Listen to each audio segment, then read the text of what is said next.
നെയ്യാറ്റിൻകര അതിയന്നൂർ കാവുവിള ഗോപൻ സ്വാമിയുടെ സമാധി poster അച്ചടിച്ചതിലും ദുരൂഹതയെന്ന് police.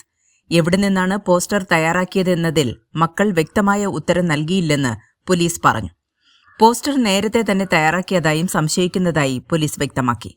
സമാധി തുറക്കുന്നതിൽ ജില്ലാ ഭരണകൂടത്തിന്റെ തീരുമാനം ഇന്നുണ്ടാകും.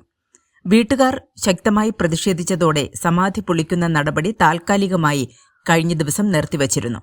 സമാധി പൊളിക്കുന്നതിനിടെ കുടുംബവും ചില സംഘടനാ പ്രവർത്തകരും രംഗത്തു വരികയായിരുന്നു. സമാധി പൊളിച്ച് വാസ്തവം കണ്ടെത്തണമെന്നാവശ്യപ്പെട്ടു ഒരു വിഭാഗം നാട്ടുകാരും സംഘടിച്ചു. ഇതോടെ നാടകീയ രംഗങ്ങളാണ് ഇന്നലെ സ്ഥലത്ത് അരങ്ങേറിയത്.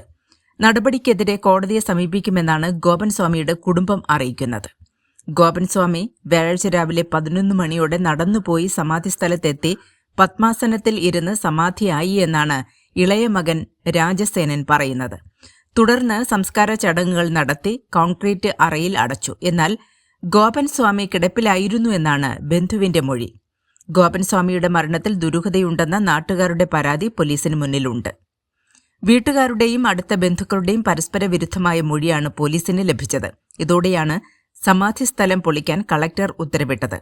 പൊളിക്കാൻ കഴിയാതെ സബ് കളക്ടർ മടങ്ങിയതോടെ ദുരൂഹതയും തുടരുകയാണ്.